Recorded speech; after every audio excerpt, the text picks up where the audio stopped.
Kim Hall, a member of my cabinet who worked for me in the Attorney General's office. She was a vice president and general counsel at Columbus State. Also want to mention today is a special day. My friend Michael Murray, who has worked with me for many years, he said, "You know, Governor, what today is?" And I said, "I have no idea what today is. It's Thursday." But he said, "You know, what we should be doing today?" I said, "No." He said, "Well, we should be at the Little Brown Jug today." So the Little Brown Jug is going today. My friend Roger Houston will be calling it as he always does. And so, Roger, good luck in calling the race. And next year, we all hope to be there. Eric, let's start with data slides and some of our key indicators. Noteworthy, 991 cases. We are now at a 21-day average, I think for the first time, long time below 1,000. So we're headed in the right direction. It's slowly going that way. We just hope it continues to go that way. And today we're going to have statistics, data, and some, frankly, makes us very optimistic, and some makes us cautious. And we're just going to kind of lay this out for you today. But again, below 1,000 for 21-day average, just barely, but we're there. And we hope to those numbers continue to go down. Now let's take the next one. Look at the next one, Eric. This is all 88 counties ranked by highest occurrence. Again, there's two really big things to look at as you see how your county is doing. One is the color-coded maps that we have, which takes in 7 separate indicators.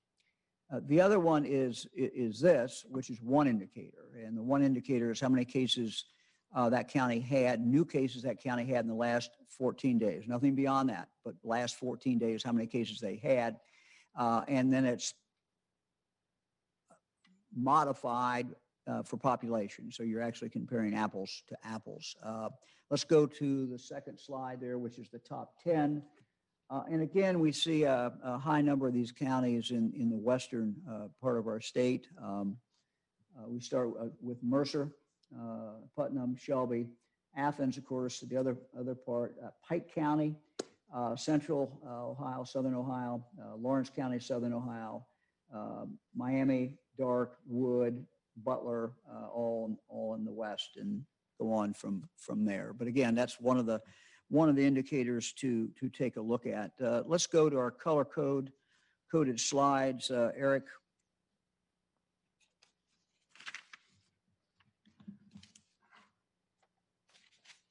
All right, Eric, I've jumped ahead. You want to go back? You want to do the antibody? Let's do the antibody ones. Sorry about that. It's my normal pattern. When someone recovers from illness, they typically develop antibodies which may make them less susceptible to contracting the illness again, at least for a while. And again, this is what the scientists are studying in regard to COVID. You can measure these antibodies in a person's blood. That's why one of the kind of interesting indicators is reported from the American Red Cross. Since June, the American Red Cross has been testing all blood, plasma, and platelet donors for COVID-19 antibodies. And they have been sharing this with us and the public. This chart displays the weekly percentage of donors that had COVID-19 antibodies in their blood and compares Ohio's levels with the U.S. overall. The antibody positivity for Ohio donors has increased from 1.2% in June to 3.3% on September 14th. This is fairly consistent with what we've seen with the national trend, where the U.S. rate is currently at 3.5. Just some interesting data to take a look at. We thought we would share that with you today. Now let's go to the alert system, our color maps. We have some changes. This week we have 9 red counties, an increase of 4 from last week. And as I said, some of this data is good, some of it's not good. The new red counties are Ashland, Delaware, Pike, Scioto, and Stark. Staying red are Butler, Mercer, Montgomery, and Putnam. Putnam dropped off, Portage County dropped off the red list, which is good news. 67 counties remained at the same level. The greatest movement was 9 counties moving from yellow to orange. Although we have seen lower case numbers in recent weeks, as we just talked about a moment ago, the distribution of cases continues just to spread out throughout the state with more and more cases in the rural parts of Ohio. Interestingly, the counties in Ohio that border Indiana, Kentucky, and West Virginia, most of them are red or orange. The number of high incident counties dropped from 21 last week to 20 this week, not much of a change. The population of Ohioans living in yellow counties has decreased during the past 4 weeks, indicating that we have significant spread of the virus again, just more across the state. Let's look at some of the red counties. Mercer County is back on top of our county list for cases per capita this week with 257 cases per 100,000 residents. Although there are small long-term care facility outbreaks in Mercer County, the predominant issues are community spread and spread within families, the local health department tells us. We're also seeing some large events in the county, which certainly can contribute to the spread. Let's go to Putnam County. They continue to meet the CDC's threshold for high incidence. The county has added 81 cases of COVID during the past 2 weeks. They have a total of 568 cases since it started, just to put that in perspective. But we're really focused on, of course, is the last 2 weeks. Local health department officials said they continue to see multiple people in the same family spreading the virus to each other. Schools are doing well. Most schools have modified their homecoming plans to only have a court and are not having parades or dances to help. And of course, all that is to help control the spread. Let's go to Pike County. They are red for the first time, and they are high in the number of incidents per 100,000. Pike County's cases more than doubled during the past week, increasing from an average of 1 case per day on September 6th to an average of 5 per day on September 16th. During the past 2 weeks, the county had 49 cases. They've had 170 total cases since March, just to put that 49 in perspective. The county has 23 cases linked to a large event in a nearby county. That large event resulted in dozens of contacts who have had to quarantine. The county also has a small workplace outbreak and some cases in the local schools. Again, Pike County and all the counties, the schools are just, I think, doing a phenomenal job. Montgomery County, continue at red because they meet the CDC's threshold for high incidence. The county no longer meets the COVID hospitalization indicator, which is great. University of Dayton is resuming all in-person classes today. To keep the virus from spreading and to know what's going on, the university is doing random testing. The county does have some small workplace, daycare, and long-term care facility outbreaks. Let's go south then to Butler County. Butler County continues as red this week because they meet the CDC threshold for high incidence. The county also has a sustained increase in outpatient visits for COVID-like illness. Remember, that's an early indicator, increasing from an average of 53 visits per day on September 10th to now 70 per day. We have, of course, Miami students have returned to on-campus going to school. And, of course, Miami is working hard in regard to that, and we'll talk about them in just a moment. Delaware County meets the CDC threshold for high incidence. There's been a sustained increase in outpatient visits, again, an early indicator for COVID-like illness, growing from 32 average visits per day, September 7th, now up to 53 per day. Let's go back down south to Scioto County. They meet 4 indicators and return, unfortunately, to red this week. The county has had 64 new cases during the past 2 weeks. That compares to a total of 480 cases since the beginning of the pandemic, just to put that in perspective. The county also is seeing a sustained increase in outpatient visits for COVID-like illness, again, an early indicator, growing from 7 average daily visits on September 9th to 24 average visits on September 16th. Local health department officials said there have been some outbreaks in long-term care facilities and at social gatherings such as at weddings. Ashland County, they are red for the first time. The county has had a sustained increase in new cases, growing from an average of 1 case per day on September 6th to an average of 3.5 cases per day on September 16th. The county also has had a sustained increase in outpatient visits for COVID-like illness, going from an average of 2 per day on September 7th to 8.5 per day average on September 22nd. Ashland University's dashboard lists 15 recent positive cases, and local health department officials said they've been seeing some small outbreaks associated with a number of social gatherings, some in the workplace and some in long-term care facilities. Stark County. Stark is red for the first time. They added 197 cases during the past 2 weeks. They've had a sustained increase in new cases, going from 16 new case average per day on September 6th to 21 by September 14th. Additionally, the county has had a sustained increase in outpatient visits for COVID-like illness. Again, you're seeing this trend in some of these counties. And again, those are early indicators. The average daily number of visits there has increased from 12 on September 8th and is doubled by September 20th. Stark County health officials report that an elementary school closed for a week because of the number of students who had to be absent and a problem with staffing, not having enough staff. Let me turn to flu vaccines. I want to tell you a good story. Great news from our health officials at Canton Hardin Health Department. Every year, the health department offers a drive-through clinic for its community members.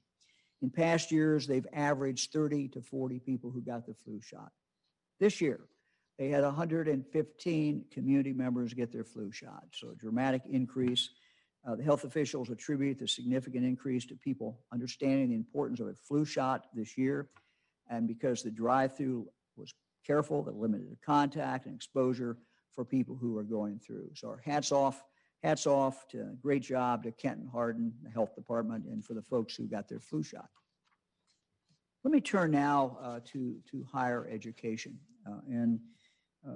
Just as I've said in regard to our primary elementary and our secondary schools, K through 12, where I think the superintendents, the principals, the school boards, staff, teachers are just doing a phenomenal job. We are also seeing that on our college campuses. This summer, in partnership with our colleges and universities, the health department introduced guidance for reopening of Ohio's colleges and universities in a safer way. Right now, our colleges and universities have test processing partners. In other words, they're partnering with a lab, a hospital, and they have plans in place that they have implemented. So what we're going to be announcing in a moment is an expansion of that protocol. And some of the colleges and universities are already doing what we are now strongly recommending everybody do. Again, let's take a look, and this is kind of random. We've got a lot of colleges out there that are testing, but we're going to pick a few here because we've talked about them in the past. A couple of them, we've seen a lot of cases, and I want to give you an update. At the beginning of the semester, the University of Dayton tested all 9,000 incoming students, and out of that group, they had a positivity of 1.2, pretty much what you might expect. After the kids came back to campus, we saw some outbreaks, and the school has worked tirelessly to limit that.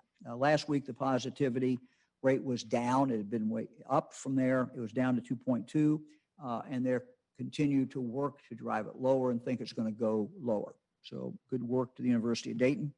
At the end of August at Miami University, the positivity rate was over 5%, and they were averaging 100 new positive cases a day.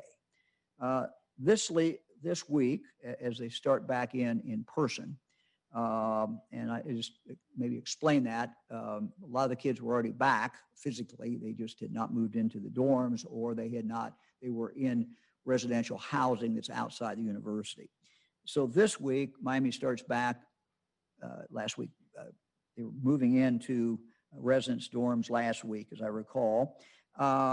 And this week, the same level of testing, their positivity rates have gone from 5% down to 1%. And so under 1%, they're averaging less than 20 new cases today. They are testing students who live on and off campus and are casting a wide net on testing those who live in congregate settings where someone has tested positive. So we, again, congratulate the officials at Miami University. One of our smaller schools, College of Worcester, they are predominantly residential.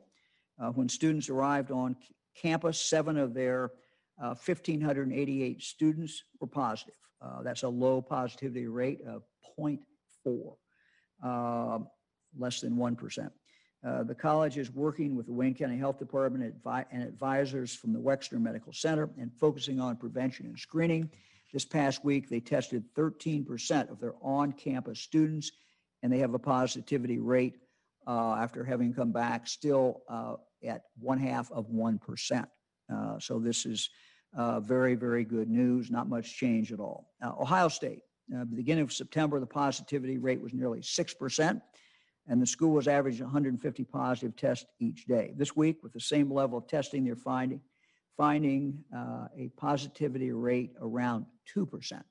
So from 6 to 2, they're averaging less than 70 new cases each day. Testing has allowed them to isolate positive cases, effectively conduct contact tracing, and reduce the spread.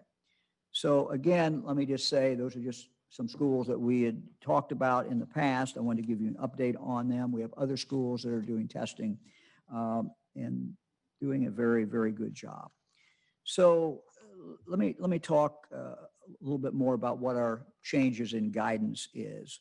While some schools are already doing this, today we're announcing a recommendation that all our residential colleges and universities ensure that they're regularly testing a sample population of their students. So in other words, we want to make sure that they are testing students who do not have symptoms. So a random sample of their students.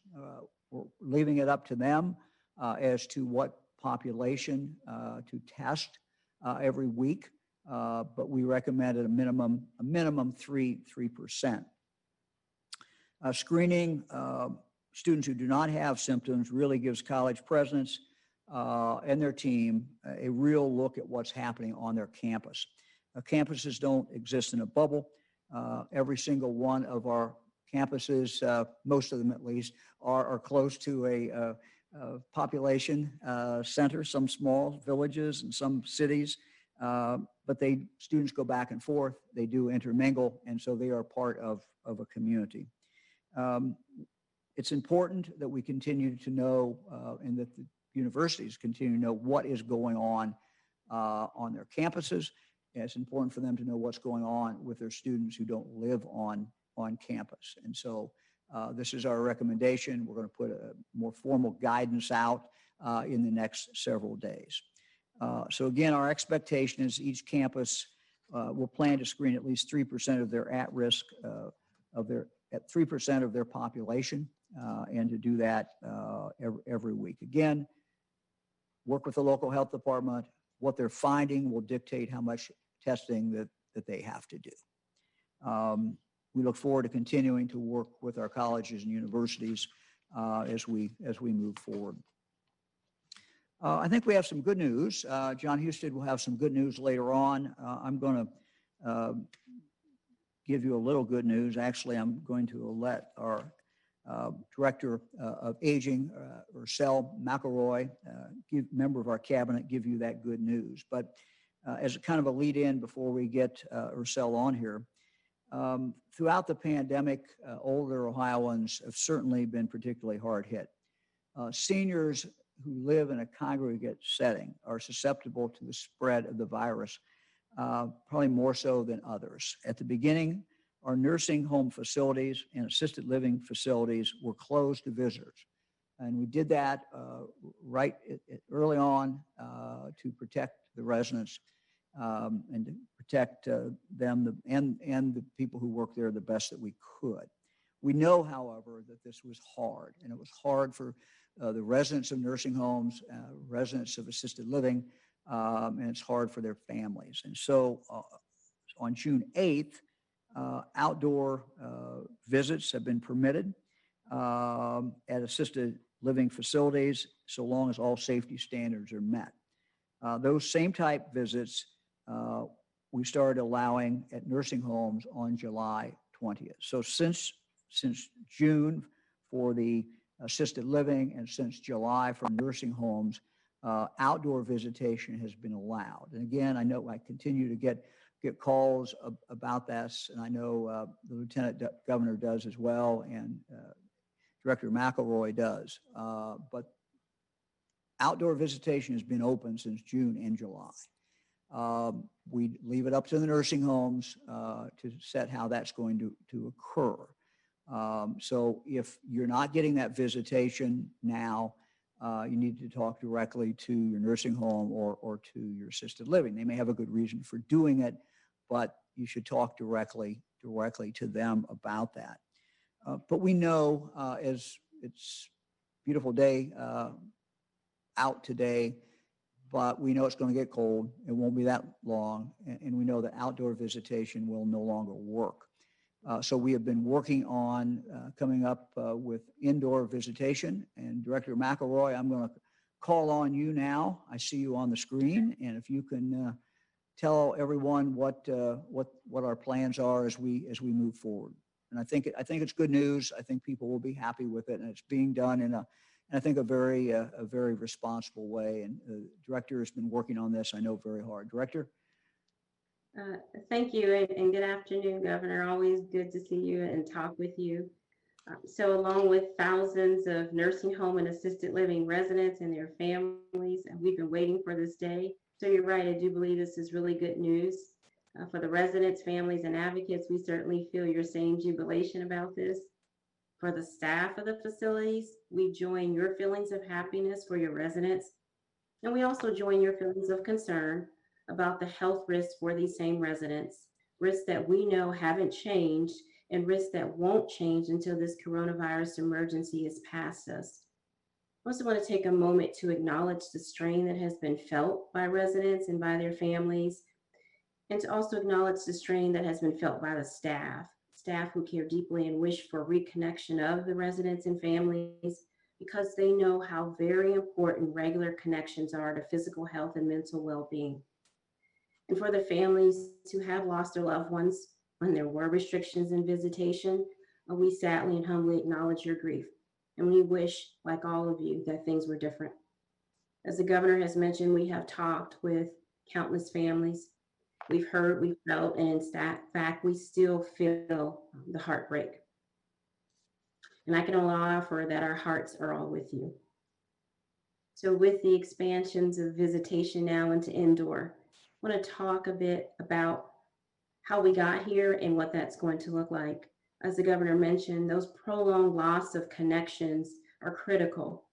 We've heard from families, residents, advocates, and we've consulted with many aging professionals, public health experts, and industry representatives. And I'd like to give a particular call out to the Academy for Senior Health Sciences, Leading Age Ohio, the Ohio Assisted Living Association, the Ohio Healthcare Association, and the Ohio Medical Directors Association for working alongside us. We also are moving in a direction where we are aligned with our federal partners, in particular the Centers for Medicare and Medicaid Services. And as the governor pointed out, the weather. We know that the days are getting cooler, and they're getting cooler pretty fast. So Governor, you often remind us that we can do two things at once, and this is certainly true as it relates to our next phase of visitation. It's important for everyone to know that indoor visitation does not signal that we can be less cautious.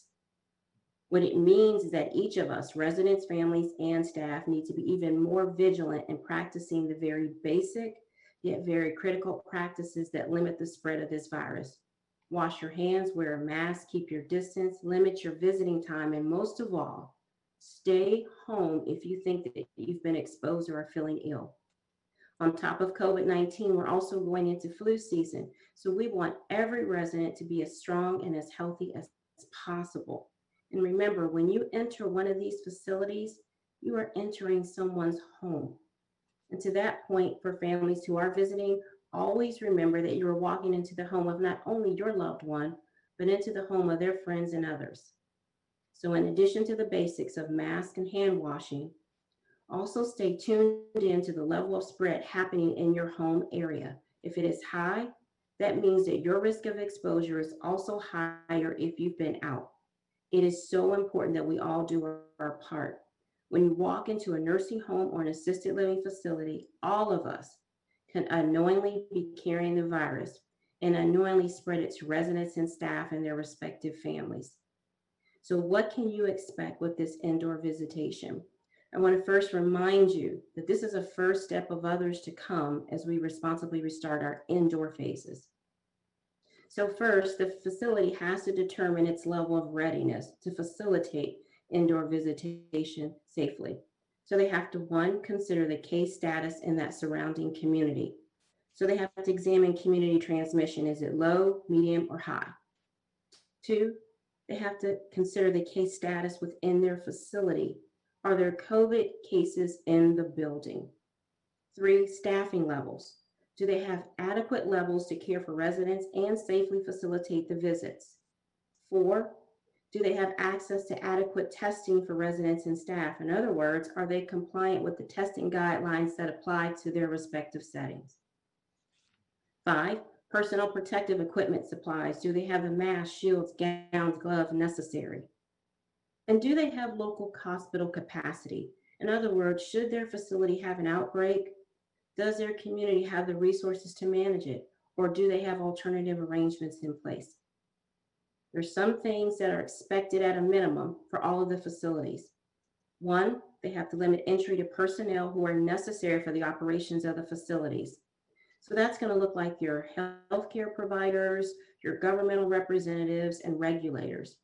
But it also includes hospice personnel who provide core services, clergy, and hairstylists. They have to screen all staff and visitors upon entering the facility. They have to maintain a daily log of individuals that enter the building. The visits must be scheduled in advance. They must occur in designated visitation areas. They will be allotted 30 minutes maximum. And this makes it possible to have a meaningful interaction, but it also allows more families time to visit. And it gives the facilities time in between each visit to sanitize spaces. 2 visitors are permitted per resident per visit. And while there is no set age for the visitor, you must be able to social distance and wear a face covering. It's important to note that all visitors will be required to wear a mask supplied by the facility. In addition to regular visits, visitation will also be permitted in compassionate care situations. So this is not reserved for end-of-life situations only, but on occasions where compassionate interaction is vital to the quality and preservation of life. So a few examples would be maybe a resident who is grieving after a loved one passed away.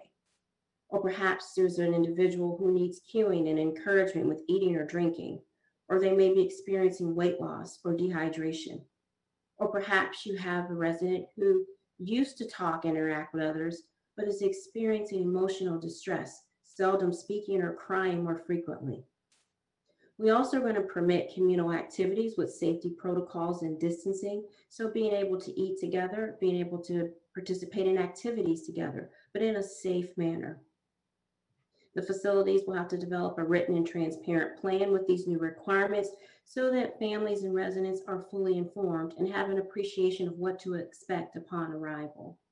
And it is our expectation that facilities will not restrict visitation without a reasonable clinical or safety cause. The other piece that's really exciting is that the facilities will also regularly report visitation information to the state via an online dashboard that will be accessible at www.coronavirus.gov, and it will be launched when indoor visitation begins. And this dashboard will be very important in helping family members understand and make decisions around visitation. So with a few easy clicks, you'll see the status of outdoor and indoor visitation, maximum hours for a visit, maximum number of visitors, and contact information for the facility. So at this point, I want to close, Governor, but I want to close by restating what we've already said. And that this moment in time, albeit a long moment in time, of this COVID emergency belongs to all of us, to every Ohioan, and we own our behavior. And our actions and inactions are going to be so critical. So simply by remaining focused and following the essential steps to stay safe and to keep those we love and those around us safe, we can do this. And I am really excited. Thank you, sir, for the opportunity to talk about this.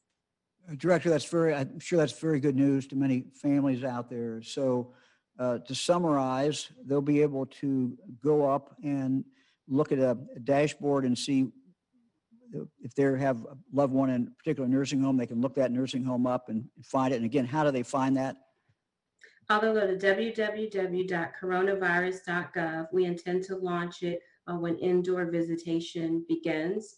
And I think it will be a helpful tool for the families, for the communities, and for the facilities. Okay, and that visitation will start when? Well, sir, I was going to give you the honor, but if you allow me, I'm happy to say it will be October 12th. October 12th. This gives the facilities enough time to prepare their physical plans, share information with families, and just to have a really good transition. So by October 12th, facilities, we hope, are ready. They can start that, and by then there'll be this dashboard up where you can go look and find what the contact information is and what the rules are and how you do it. Yes, sir. Okay. Yes, sir. Director, thank you very much. I'm going to go to another member of our cabinet, Director Jeff Davis. He is Department of Developmental Disabilities. And I think we have some good news for families of those who have developmental disabilities.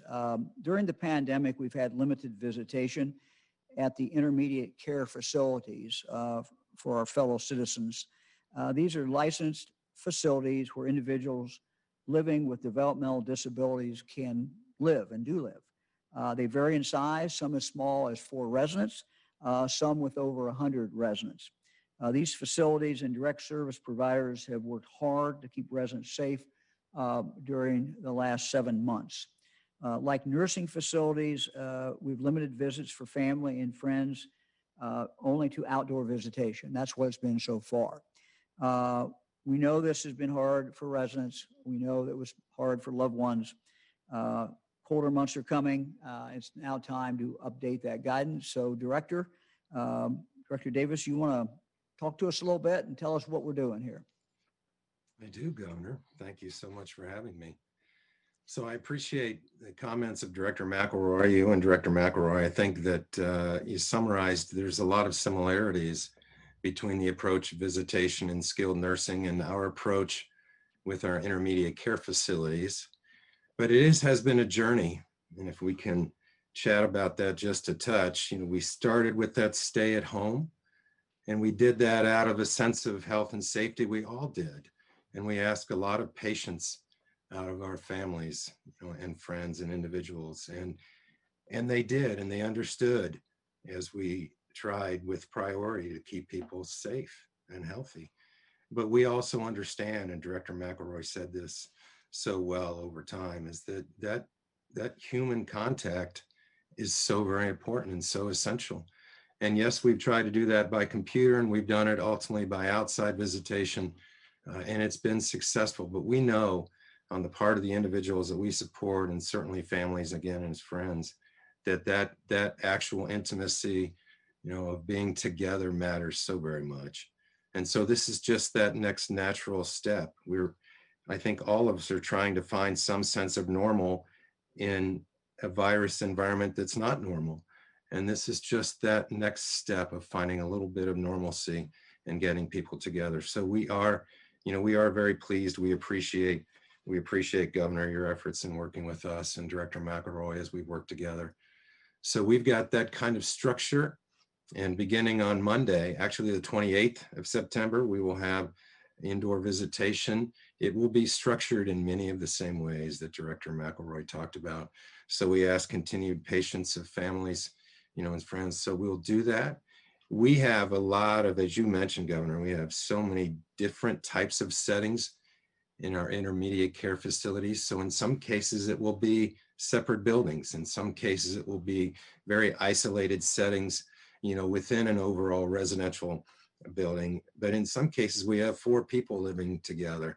And so there's not separate buildings, and we'll have to ask, we'll have to ask patience with everyone as we set aside, a spot, in that home so that we can sort of isolate in that visitation, and we take the very same precautions that Director McElroy talked about. But we are happy because we know it's been so very hard. We know this is a human, right? We are a human system, and it matters so very much to those that we support and their families to be together where we can. So we ask patience and understanding as we take this next step, as we do try and do it as safely as possible. But we, of course, are very appreciative that we can do it.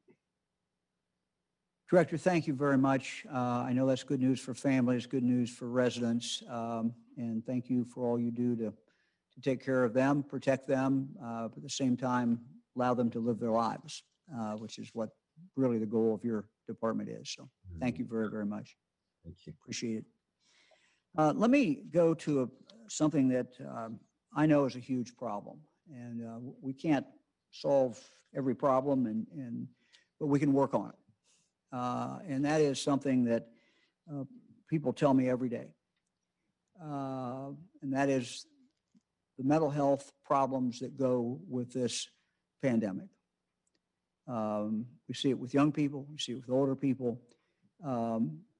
Presents this virus, besides all the other things it's caused, has caused some real mental health problems for many of our citizens. And so we have to work on this, and we have to continue that work. We are talking today to the leadership of the General Assembly to come up with some additional funds. And we don't have that worked out yet, but they share our concern and our passion about helping people, making sure that mental health help is there. So we're going to get additional funds, and we'll be able to announce this, we hope, early next week, but additional funds for our K through 12 schools. They already are receiving wellness funds, and I've seen what some of the schools have done with it, and it's been phenomenal. But we also know that as the pandemic has moved along, the need for this in our K through 12 kids has gone up. Same way with our colleges and universities. I had the opportunity yesterday to be on a couple conference calls with the presidents of our colleges and universities, both public and private, in Ohio. And I told them we would try to help them with the mental health needs of their students.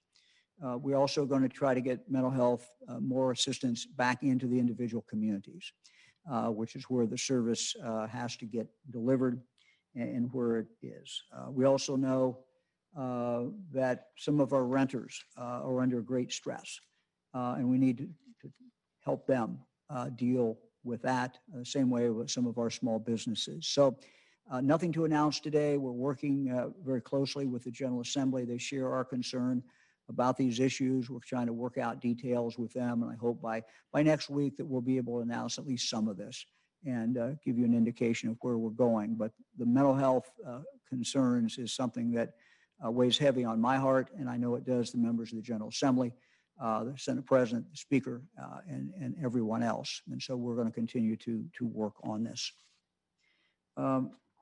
Might mention the National Guard, the next presidential debate. The first one this year is Tuesday in Cleveland, and Ohio is very happy to be hosting this. Last night, Cleveland officials sent a formal request for us to make available the Ohio National Guard, and we are granting that. In the past, when we've been asked for help by any of our cities, we have been able to supply the National Guard. They are there to do a great job, basically as backup, but it's important. And so we thank the Guard, men and women of the Guard who will be deployed there. We've talked in the past a lot about a police reform bill that we have pending in the legislature. We've been talking a lot with legislators about police reform. Representative Phil Plummer, for example, and that is something that we hope that the legislature will take up, maybe in the lame duck session. But what I want to talk about today is something that we've been able to do without changing the law in Ohio, without legislative passage or anything. And that is, I previously announced our new Ohio Office of Law Enforcement Recruitment.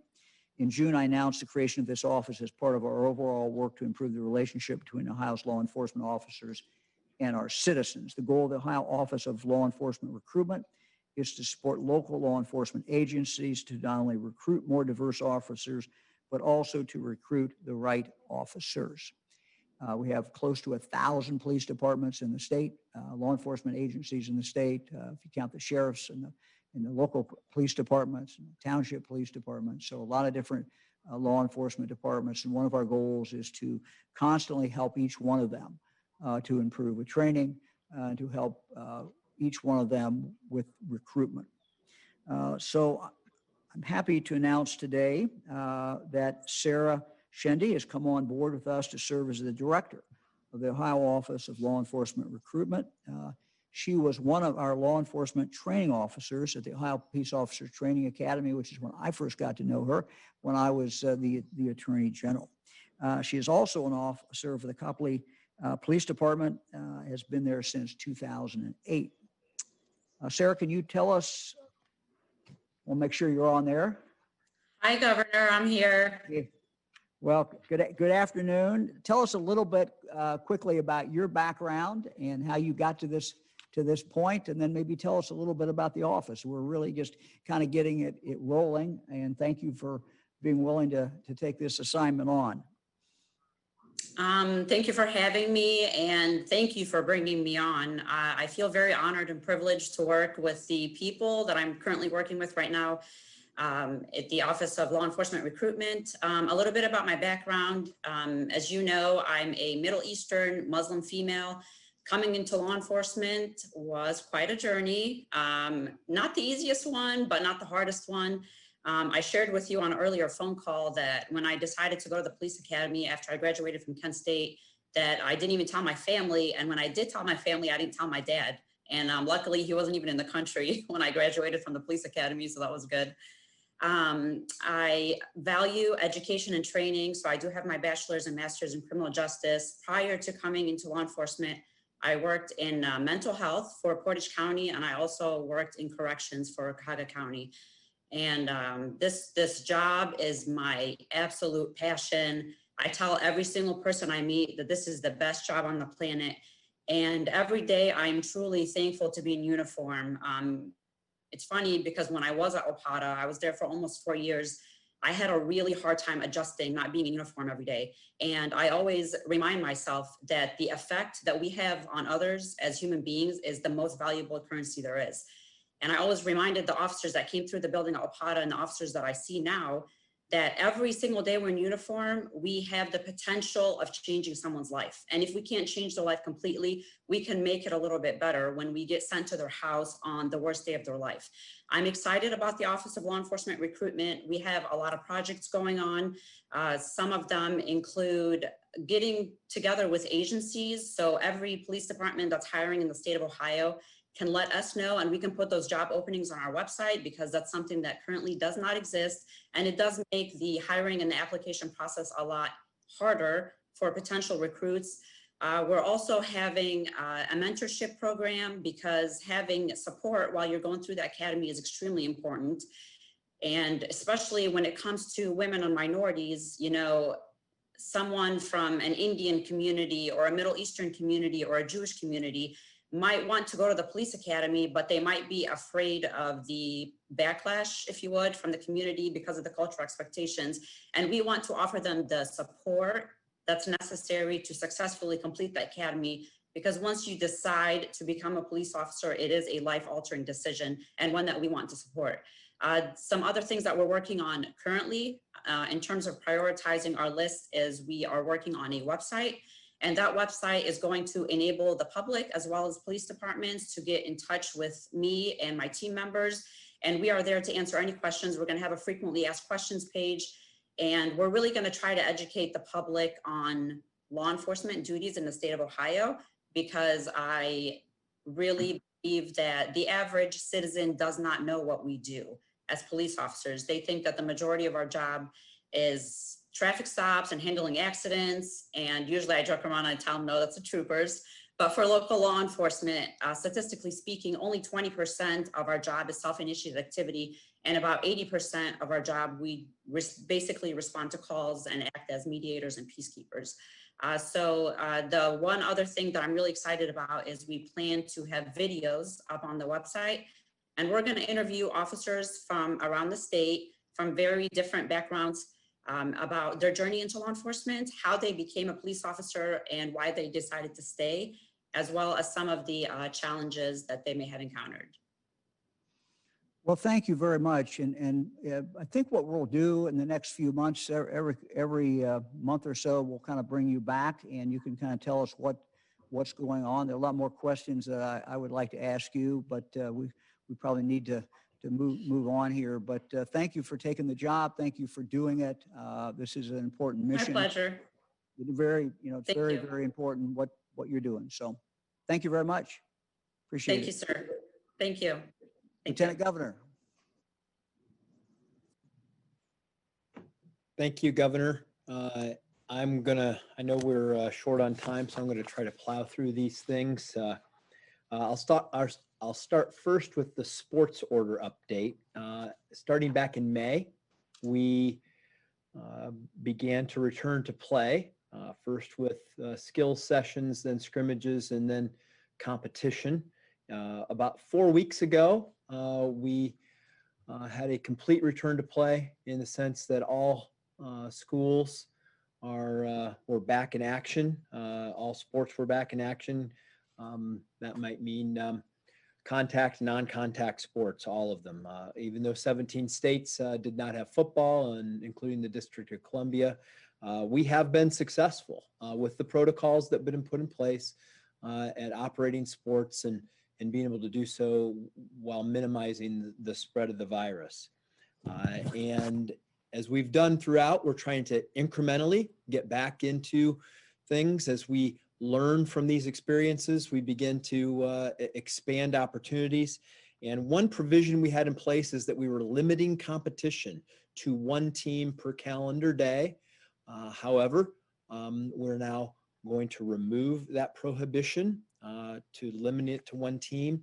Meaning, for example, if you were a soccer team playing in a tournament, you might play one game on Saturday now and then have to come back and play the next game on Sunday. We would allow you to play both of those games in a single calendar day. And that prohibition will be removed in the new order. However, what we will be adding is something that we know works, which is to make sure that everybody's following the protocols. And we're adding a provision that will require each sports venue to cooperate with the local inspectors who are in charge of making sure that that there is compliance, that these inspectors will be able to have the authority to terminate the competition if they're not following the spectator and participant rules. So we're loosening up the opportunity or adding opportunity, but we're also going to make sure that we follow the rules so that we can continue to maintain these events in a healthy and successful manner. Two other things I want to touch on briefly. A little good news about Innovate Ohio. As you know, we want to use technology to improve the way we serve our customers. You signed, Governor, an executive order last year requiring our agencies to migrate their data to the Innovate Ohio platform. Fortunately, the Department of Health was one of the first ones to do that. And that enabled us to do a lot of great things with their data. And this caught the attention of caught national attention from the Center for Digital Government, which is a national research and advisory institute focused on technology policy, and the Innovate Ohio platform in partnership with the Department of Health today was recognized with the Government Experience Award for their COVID-19 response. And that ranges everything from dashboards that we use to update people and get that data out there as fast as we can, deploying digital forms for PPE and data exchange with local health departments, leveraging people's digital identity at the local level to rapidly grant cities and health departments access to customized data and to reduce the time that local healthcare workers have to spend on these follow-ups. Those are just a few things that it enables to do. It shows how if you do this right, you get technology in the right places, we can improve customer service. I also want to be clear, this does not mean that our work is done. This is only the beginning, but I hope that others will see, particularly other agencies, that when you do this, like we saw with the BMV, like we're seeing with the Department of Health, that when we do these things, that we can really improve the way we're serving our customers. And also, by the way, improve data security. That's an essential part of this. You improve data security when you get this done. And then finally, an announcement on the Choose Ohio First Scholarship Program. This is something that is, of course, near and dear to me because we helped create the program when I was Speaker of the House. This is a STEM scholarship for Ohio high school graduates to keep them in Ohio, to help build STEM skills, which we know make them more employable, allow them to earn more, provides the talent that businesses need. So far, we've had 19,500 students participate in the program. There's really been an emphasis on attracting women and non-traditional minority students into the program. We're going out for a new request for proposals with the program that will add another opportunity for 1,400 more students, deploy $20 million over the next 5 years for the program, but we're trying to improve the way we do it, involve more business community input into the program to make sure it's aligned with what businesses need, to provide flexibility for a single application across all 45 programs that it can ultimately touch. And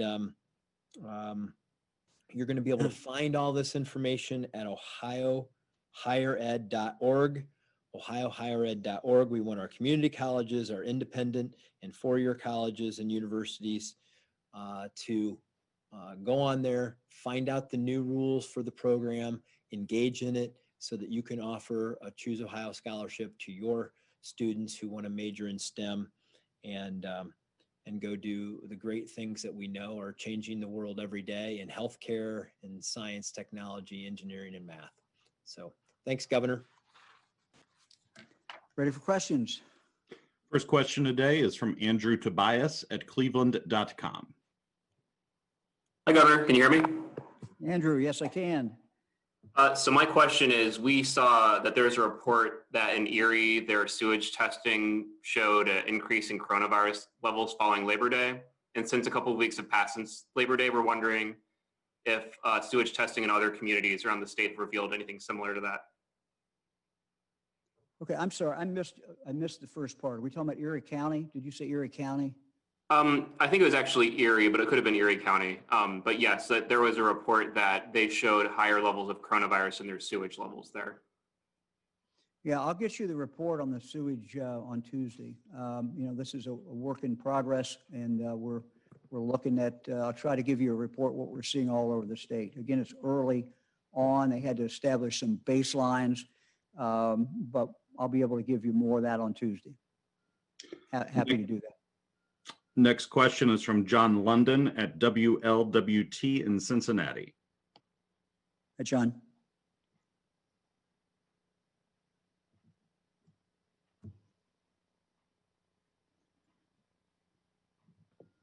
We will come back to John. Next question is from Laura Bischoff at the Dayton Daily News. Hi, Governor. So President Trump has indicated that he may not accept the election results or a peaceful transfer of power. What do you say to that? And what's your response to efforts to undermine the confidence in the election process?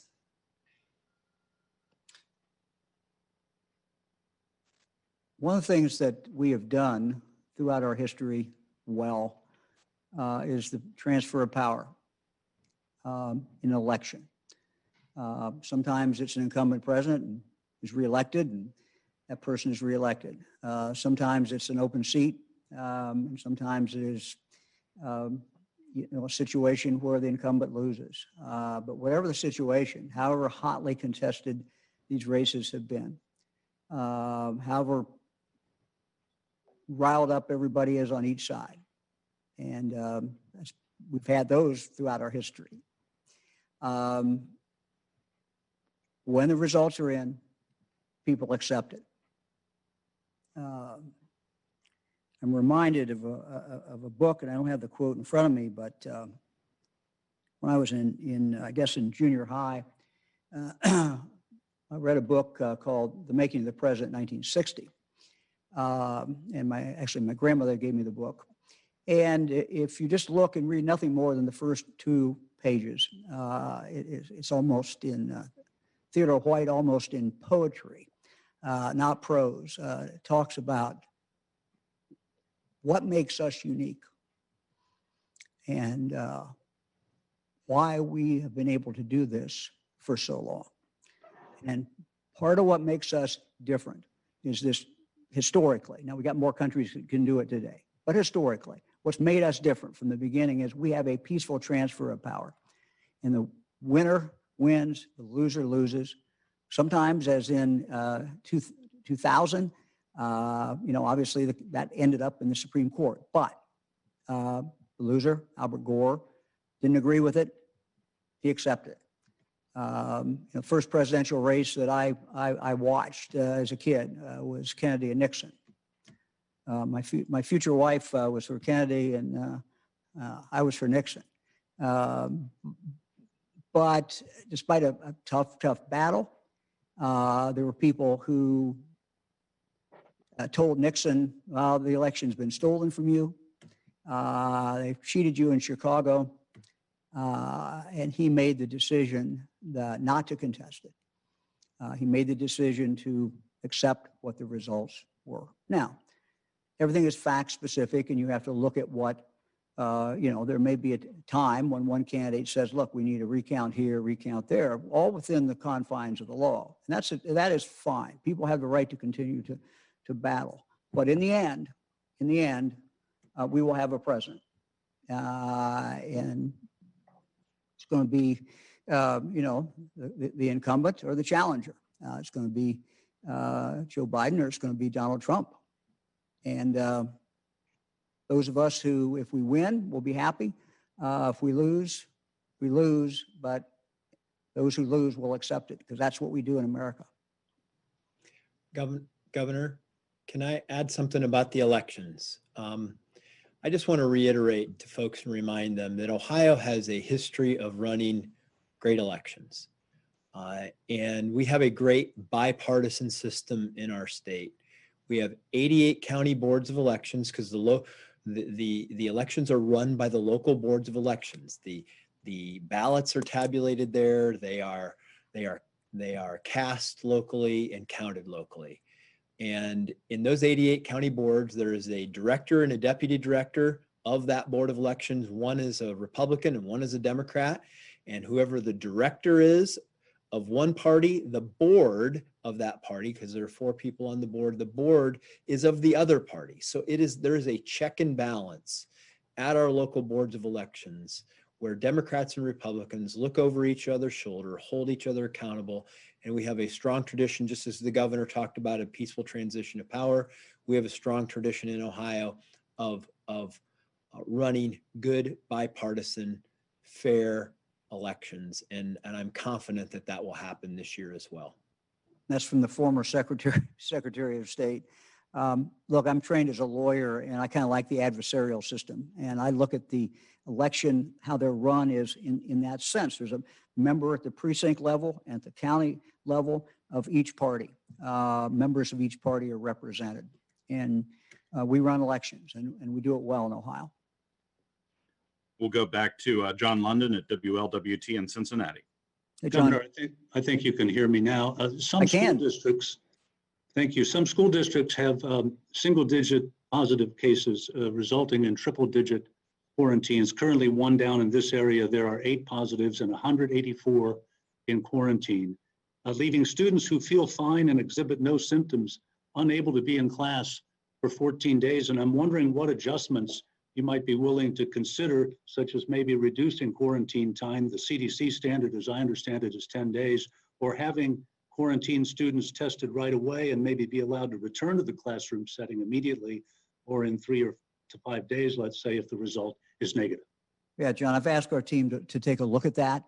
You know, these are really not my decisions. These are local health departments' decisions, State Department of Health, and their guidance is based on the best medical information they can have. What I do know is that in some schools, because they get the specific facts and people have come forward, they've been able to narrow that down. We would obviously want this narrowed as much as possible. We don't want kids out of school. We don't want them having to be quarantined at all. So we're going to continue to look at that. But what I'm going to do is rely on the best medical advice we get. You know, we went into this with the idea that people said, look, we want to go to school. And it has been, I think, a success. Yes, there's been some glitches here and there, undoubtedly, there always is, but parents have done a good job, students have done a phenomenal job, and teachers and principals have done a great job. They've worked with their local health department. So we're always open to look and see, or you know, is this right, or we got it adjusted correctly? But the whole idea is, you know, we've got to stay on this virus. If the community has widespread, or whatever the community has, that's going to be reflected in the school. And when kids are exposed, then we have to deal with that. So the whole idea is what we're doing with our health orders and our health guidance is to keep our schools open. But we certainly will continue to look at that and adjust that if we think that the best medical information is evolving and it's different. And I've had some exchanges, some very delightful exchanges with some superintendents who've kind of taken issue with where we are. I've told our team to take a look at that. They've made some interesting points. But what we want to do is we're in this for the long run. We don't know when we're going to have the vaccine, and we don't know when everybody's going to have vaccine available. So we've got to look at this not just for before Christmas, but after Christmas, and how do we keep as many kids in school as we can? And that's ultimately what the goal is. Next question is from Jim Province at the Toledo Blade. Good afternoon, Governor. Hey, Jim. Hi. The Ohio Senate yesterday passed Senate Bill 311 to prevent Ohio governors from issuing quarantine orders affecting anyone who's not already diagnosed with or known to have been in contact with someone with an infectious disease. The bill sponsor said you never had the authority to impose such quarantines in the first place. What is your reaction to this, and will you veto this bill if it gets to your desk? Well, the people who voted for this bill, the members of the Senate, are my friends. They think that they're doing the right thing with the vote. So we start with that. But this bill cannot become law. It would make it impossible for a future governor, future health departments, to deal with whatever the emerging crisis is.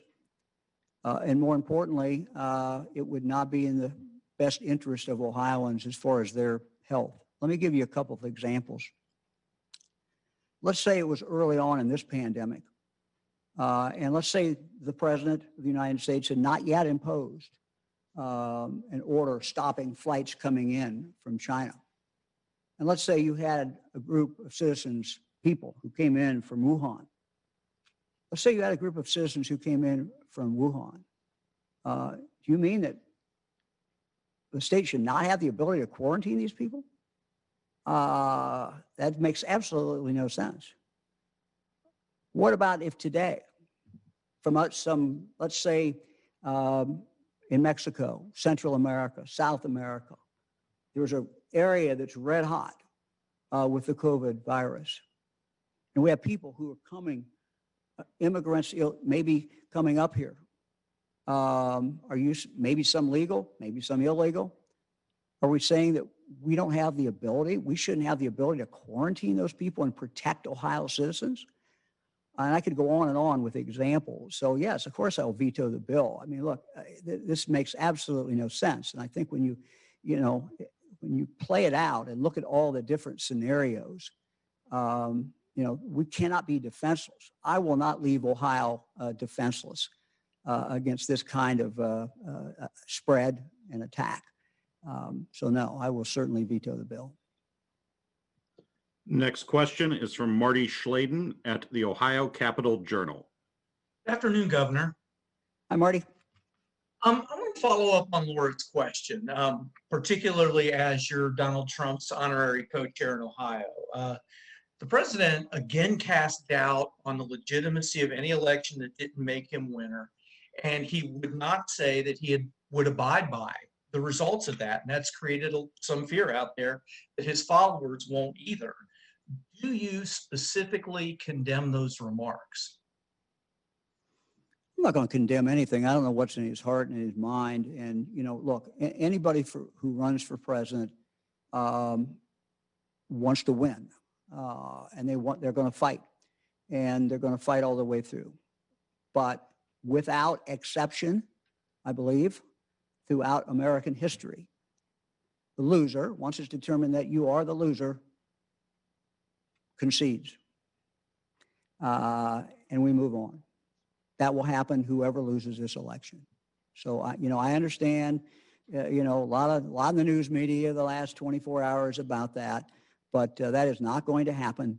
Whoever loses, once the votes are counted and if any recounts or anything are done, once that's done and it's determined that we have a winner, then the loser goes off stage. That's the way our system works.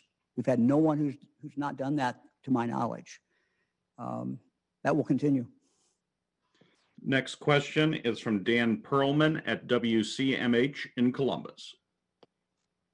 Hello, Governor. President Trump intends to nominate his selection for the Supreme Court on Saturday, 38 days before the November election.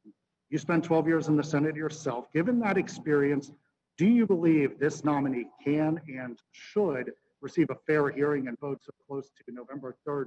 And following up on that previous question, given that the president is not committing to a peaceful transition of power, does this cause you to waver in your support of him at all? No, I support the president. Look, the president has put on the bench the district courts, circuit courts. He did exactly what he said he was going to do. He's put on some fine people, put people on the Supreme Court as well. And so, no, I certainly support the president. I served 12 years in the United States Senate. All of those years I was on the Senate Judiciary Committee. We had a number of nominations come through. We had 2 for the Supreme Court. My position always was, and if I was on there today, it would be the same, and that is that I would wait because I was on the Judiciary Committee and we were going to have a hearing. I would wait until the hearing process was over to announce whether I was voting for that nominee or not for that nominee. I did the same thing with district courts, I believe, and circuit courts by and large. So if I was on there today, that's the position that I would take. But the president has a constitutional right to submit names to the Senate.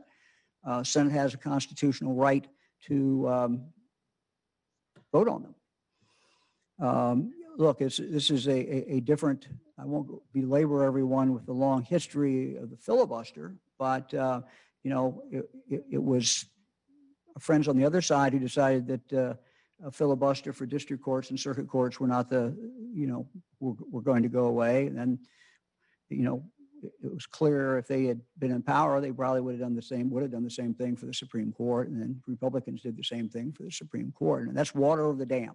That's why I have an opinion about that, but it's water over the dam.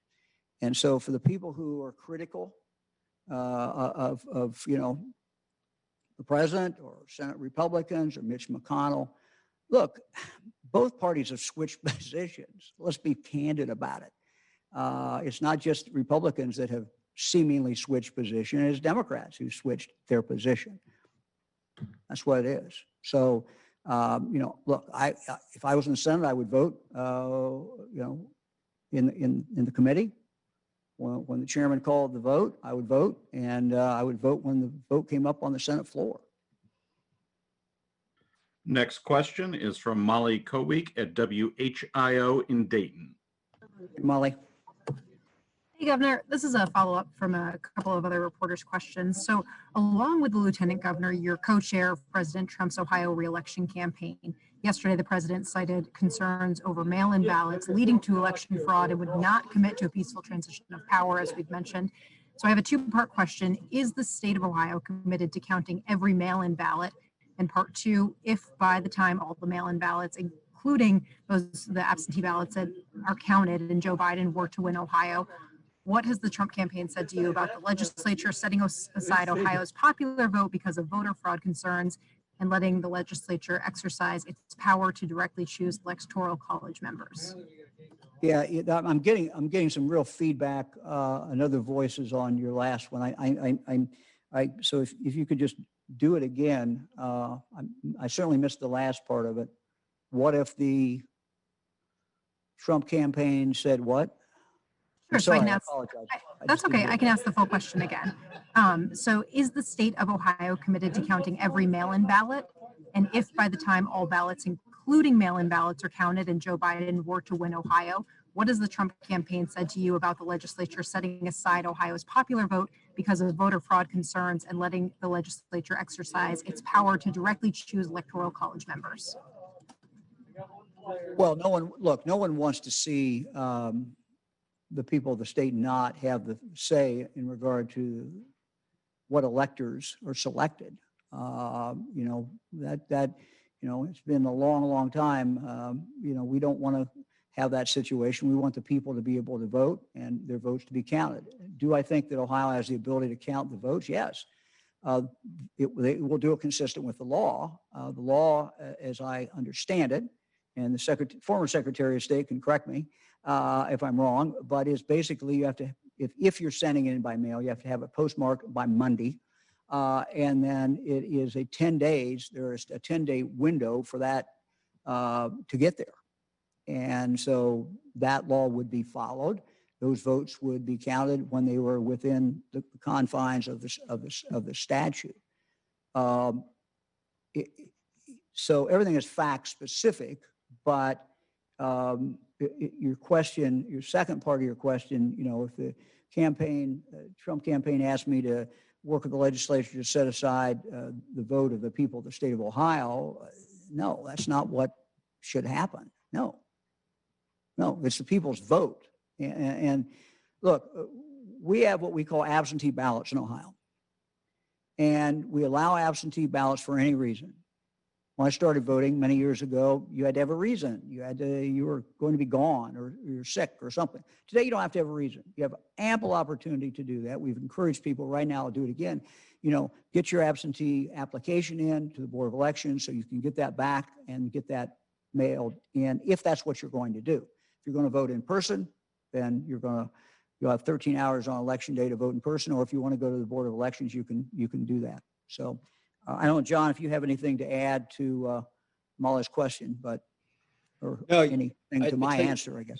No, you did a great job about how I would just add this about absentee ballots or mail-in ballots. Every state has a different set of rules. Ohio's have been in effect for more than a decade, and they're tried, true, and tested. We're not a state that just mails out ballots to everyone, which I believe is primarily the concern that the president has expressed about some states and their process for mail-in ballots. Ohio's process of mail-in ballots is the same process that we used the last time when the president won the state by 8 points. So that nothing has changed about it. It worked well during the president's previous election. It will work well in this election because, as I mentioned earlier, it's a bipartisan process. There are numerous checks and balances, both in requesting your ballot, receiving your ballot, and returning your ballot, that makes sure that the person casting the ballot is indeed the one who is the one who, or the person returning the ballot's the one who cast the ballot, that it's a legally cast vote. And that system has worked here It is the same system that's in place this year, and people should have confidence in it. Next question is from Kevin Landers at WBNS in Columbus. Hello, Governor. Hey, Kevin. I don't know if you've seen this video that's been going around the internet of an incident that happened in Logan at a football game, excuse me, where a young woman was attending the game, was approached by law enforcement in the stands because she was not wearing a mask.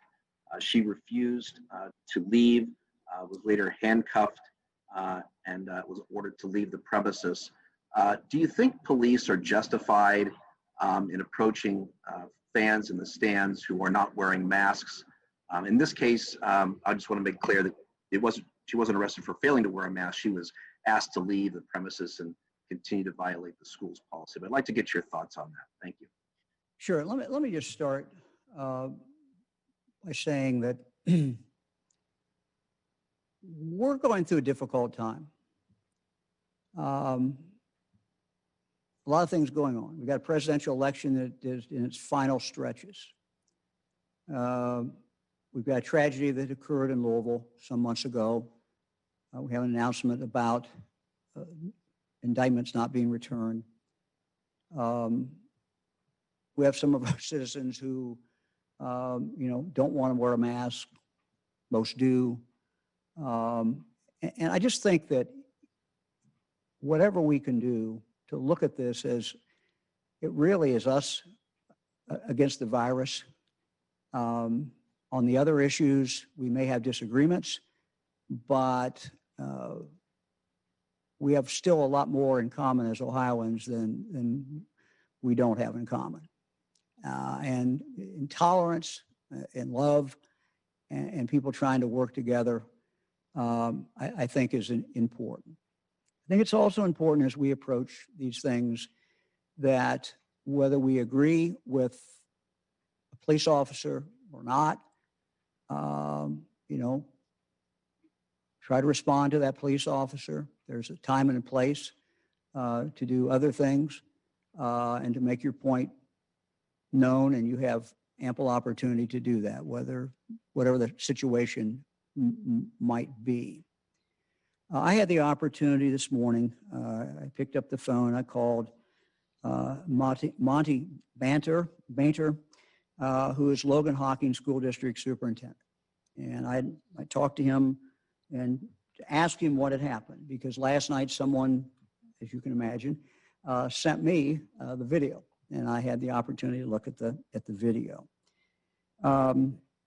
He told me what had happened, and I'll just quickly recount what he told me and what we've learned about that.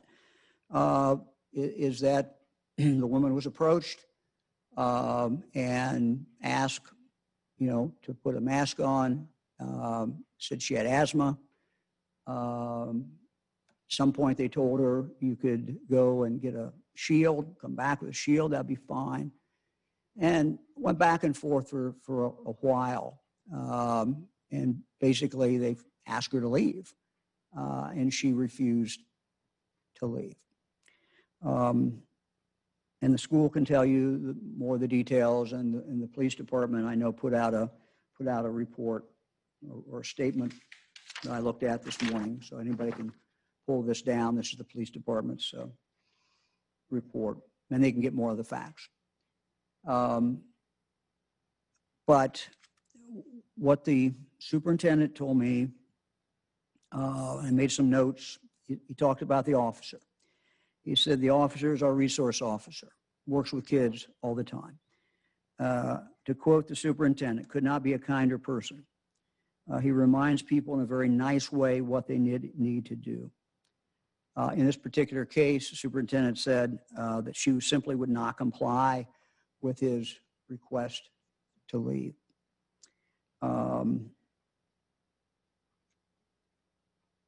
He also pointed out that there were, he says, we're very transparent.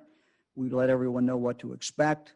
We have signs everywhere telling people what to expect, what to do. We follow the Ohio High School Athletic Association and the Ohio Department of Health rules. And then he said something that I think I'll always remember. He said, Governor, any day our kids are in school is a good day. Any day our kids are playing sports is a good day, win or lose. And we're going to try to do and follow the rules and do everything we can to have our kids continue to play. We started this discussion about schools and sports in schools a number of months ago. We wanted to keep our kids safe. We wanted to keep the people working in the schools safe. We wanted to have our kids play sports, but we didn't know how to balance all that out. And we came up with a plan that's kind of an Ohio plan, which is we let each school district make their own decision, and we let, of course, the parents make their own decision. On this particular school, they made a decision. We announced that. Then we looked at starting sports. How are we going to make sports safe? And we came up with what we were hearing from people is we want our kids to play. We want our kids to play. I get it. We've had 8 kids and they've all played sports. We've got many grandkids that played sports. It's important. And so we said, how can we do that? And the way we did it was that we came up with some protocols and said, let's do what's important. What's important is the kids can play, number one. Number two, we want the parents or whoever is important in that child's life to be able to go to the game. And so we set that out and opened it up. Some states didn't do that. Some states restricted football. Some states restricted contact sports. We felt that it was worth the risk for these kids to be able to do this. And so we set up the protocol. And then we worked with the Ohio High School Athletic Association to come up with how this was going to be policed, quote unquote, or regulated, and how this was going to work. And they set forth guidelines, and we worked with them on doing that. We've had phenomenal success. That doesn't mean some kids may not have contracted the COVID, whether they did it in sports or not, we'll probably never know. But overall, this has worked exceedingly well. And it's worked because Ohioans have done a phenomenal job. Parents have done what they needed to do. The school's done what they needed to do. The students have worn masks and done what they needed to do.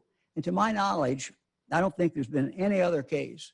There might have been some, but I don't think there's any other case besides this one where we turn and we see something that's gone viral and something that clearly looks bad and something that no one wants to see. But I would just say to people who are judging the school, people who are judging that officer, people who are judging the school official who you see in the video, look, they were trying to follow the guidelines of the Ohio High School Athletic Association, the health department, with the sole purpose of they wanting their kids to play. And that's what they did.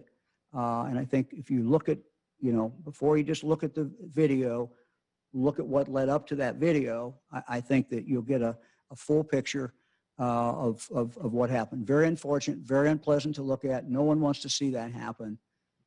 And, it's sad when we see something like that happen. John, I know you wanted to say something. Oh, well, Governor, yeah, I would just reiterate that, people are going through a trying time. And I know that on occasion they have conflicts with one another, and we have to work through them. And we have to work through them for our kids and for the sake of trying to be able to continue to do these things. And for the most part, people have done that. I know we don't want to see any of these things ever end up where they did in this particular video. That's not where we want to see things go. And that requires all of us to exercise some civility with one another and to respect each other's responsibilities, to respect the rules, and to try to de-escalate situations and not to escalate them, because really all of us on the outside watching those sports, we're supposed to be there to support those kids. And hopefully we will not have to, any of us will have to experience another incident like this.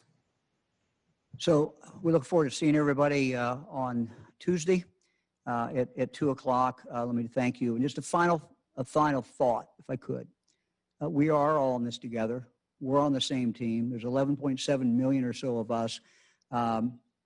Each other is not the enemy. The enemy is the virus. And we can disagree sometimes about how to fight it, and we can have disagreements, but in conflict sometimes. But let's not forget, please don't forget, we're on the same team. Let's try to pull together as often as we can. Let's try to keep our kids in school. Let's try to keep our kids playing sports or in theater or whatever we want them to be doing, and they have a passion to do. We're doing pretty well. We're doing pretty well. We got a ways to go, but we're Ohioans. We're tough. We are going to make this. Let's stick together. Thank you very much. Governor DeWine just wrapped up his Thursday press briefing there on a note asking really people to kind of have a sense of unity. He addressed the ongoing situation of a viral video of a woman at a middle school football game last night, refusing to leave and then eventually being tased by a resource officer there. Eric Halpern will have more on that at 4 o'clock. Let's take a look at the numbers one last time. New numbers today, 24-hour change, 991 new cases, slightly above the 21-day average of 982. That 21-day average continues to fall, second day in a row that it is below 1,000 for the first time in quite a while. 24-hour change, they're updating the page right now. 24-hour reported change in deaths is 28, again above the 21-day average of 23.